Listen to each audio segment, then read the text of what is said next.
Halo, assalamualaikum warahmatullahi wabarakatuh.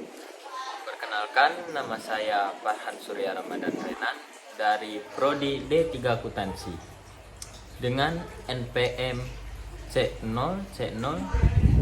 23084. Di sini saya akan mereview HP yang saya gunakan. HP yang saya gunakan adalah iPhone 11 Pro.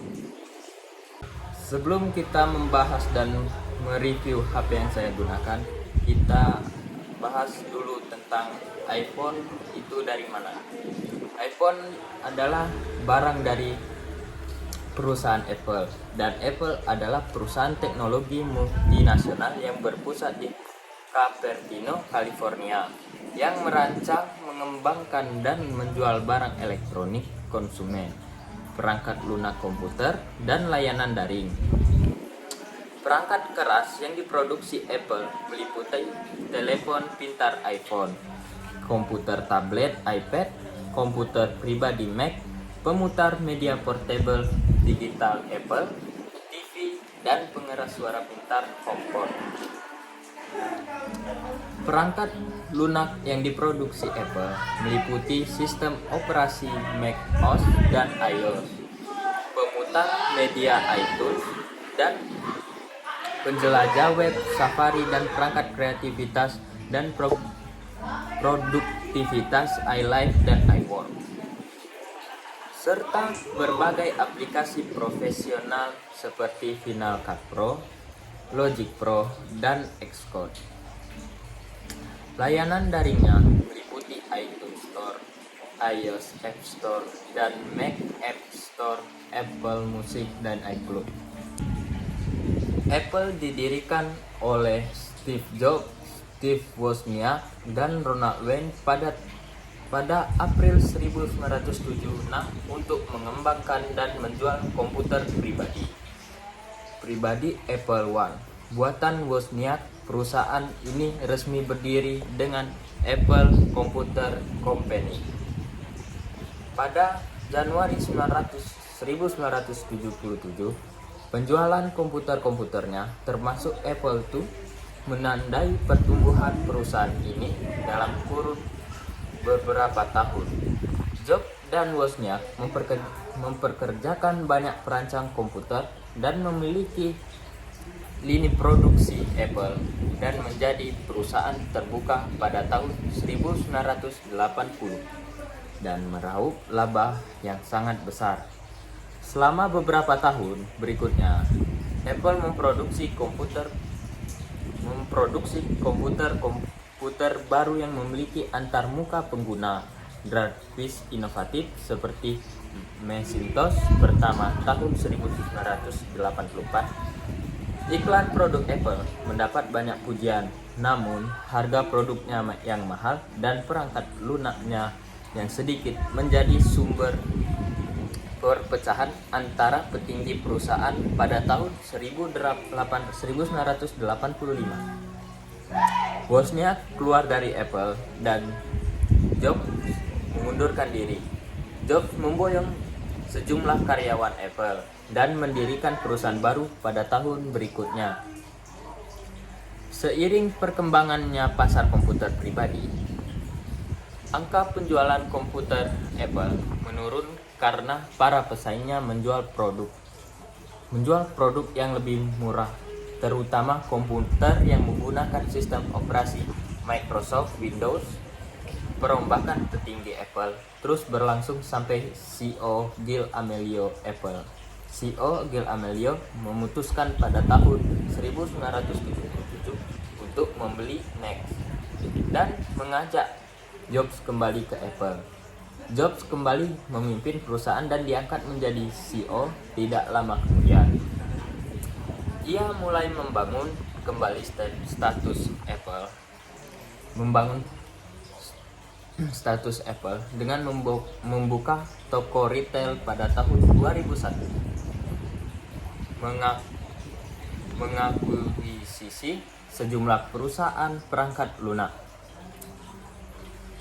Untuk membangun portofolio perangkat Apple dan mengubah sebagian perangkat keras yang dipakai oleh komputer-komputernya. Apple kembali sukses dan untung besar pada Januari 2007. Jobs mengumumkan bahwa Apple Computers berganti nama menjadi Apple Inc. Untuk mencerminkan peralihan toko-toko perusahaan ke barang elektronik konsumen. Ia juga meluncurkan iPhone, telepon pintar yang mendapat banyak pujian dan laris terjual pada tahun 2011. Jobs mundur dari jabatannya sebagai CEO karena masalah kesehatan dan digantikan oleh Tim Cook. 2 bulan kemudian Jobs meninggal dunia. Kematiannya menjadi awal era baru bagi perusahaan ini. Pendapatan tahunan global Apple mencapai 229 miliar dolar pada tahun fiskal 2017. Apple merupakan perusahaan teknologi informasi terbesar di dunia. Menurut pendapatan dan produsen telepon genggam terbesar ketiga di dunia setelah Samsung dan Huawei. Pada Agustus 2018, Apple menjadi perusahaan terbuka Amerika Serikat pertama yang nilainya di atas 1 triliun US dollar. Perusahaan ini memperkerjakan 123.000 karyawan purna waktu dan memiliki 504 toko retail di 24 negara hingga 2018. Apple mengoperasikan iTunes Store, penjual musik terbesar di dunia, hingga Januari 2018. Lebih dari 1,3 miliar produk Apple dipakai secara aktif di seluruh dunia. Perusahaan ini memiliki pelanggan dengan kesetiaan merek yang sangat tinggi dan berkali-kali diberi gelar merek yang paling bernilai di dunia.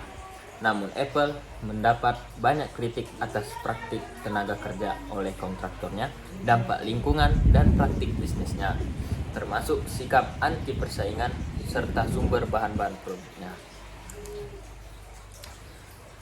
Nah, itulah cerita dan sejarah singkat dari perusahaan Apple. Di sini kita akan mulai untuk mereview HP yang saya gunakan adalah iPhone 11 Pro. iPhone 11 Pro adalah smartphone yang dirancangkan, dikembangkan, dan dipasarkan oleh Apple, melayani sebagai model andalan Apple dari iPhone generasi ke-13. Mereka masing-masing menggantikan iPhone XS dan iPhone XS Max. Setelah dirilis, CEO Apple, Tim Cook, meluncurkan perangkat bersama model standar iPhone 11 pada 10 September 2019 di Steve Jobs Theatre di Apple Park. Pra-pemesanan Apple 11 Pro ini dimulai pada tanggal 13 September 2019 dan ponsel ini mulai dijual pada 20 September. Mereka menghentikan produksi pada tanggal 13 Oktober 2020 menyusul pengumuman iPhone 12 dan iPhone 12 Pro. Untuk spesifikasinya, iPhone 11 Pro ini memiliki 4 warna, yaitu emas, abu-abu, perak, dan hijau temaram. Yang saya gunakan saat ini adalah iPhone 11 Pro yang berwarna putih. iPhone 11 Pro ini memiliki kapasitas terdiri dari 3 jenis kapasitas, dari 64 GB, 256 GB, 5 dan 512 GB. Yang saya gunakan saat ini adalah iPhone 11 Pro yang memiliki RAM 4 GB, internal 512 GB. Ukuran dan berat iPhone 11 Pro ini memiliki lebar 71,4 mm, tinggi 144 mm, dan tebal 8,1 mm. Dan juga berat iPhone 11 Pro ini memiliki berat 188 gram. Untuk layarnya, iPhone 11 Pro ini sudah layarnya sudah memakai Super Retina XDR, layar OLED multitouch sepenuhnya 5,8 inci, layar HDR, dan resolusinya sudah 246 kali 1125 pixel pada 458 ppi. Rasio kontrasnya sudah sampai 2001 umum.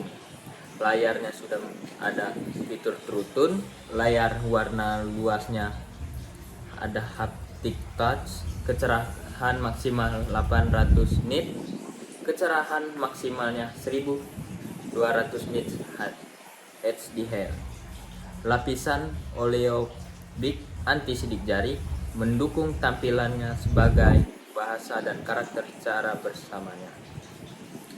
Layar iPhone 11 Pro memiliki sudut melengkung yang mengikuti desain lekukan yang indah, dan semua sudut ini berada di dalam bidang persegi standar. Jika diukur sebagai persegi standar, layarnya berukuran 5,85 inch secara diagonal. iPhone 11 Pro ini sudah tahan cipratan air dan debu.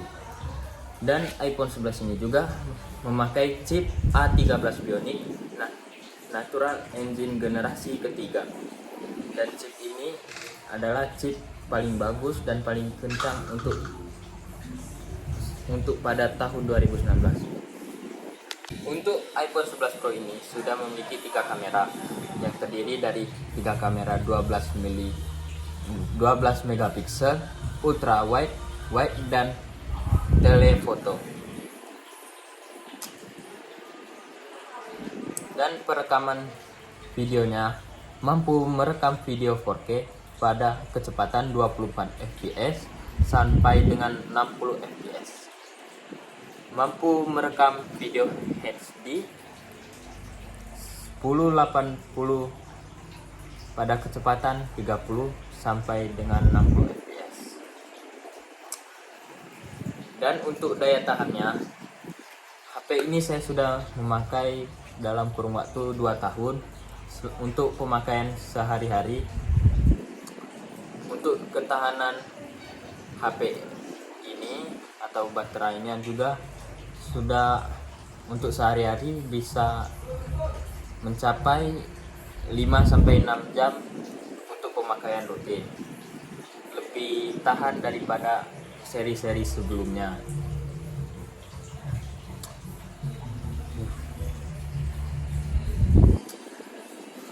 Dan untuk fitur lainnya, iPhone 11 Pro ini sudah ada sensor Face ID, barometer, giro 3 sumbu, akselerometer, dan sensor kedekatan jarak. Ini untuk hasil foto dari HP iPhone 11 Pro pada siang hari, dan ini hasil foto untuk pada malam hari. Ini untuk hasil videonya, dan saya menggunakan resolusi HD 60 fps. Di sini untuk videonya sangat-sangat smooth, dan untuk kecerahannya juga sangat bagus. Karena saya hobi bermain game, HP ini saya sering digunakan untuk bermain PUBG. Untuk resolusi dan FPS-nya stabil 60 fps, dan resolusinya juga sudah mencapai smooth extreme. Dan HP ini, ketika saya menggunakan HP ini untuk bermain game, rata-rata waktu untuk habis baterainya dari 100% ke 20% memakan waktu cukup lama, yaitu sekitar 1 jam sampai 2 jam.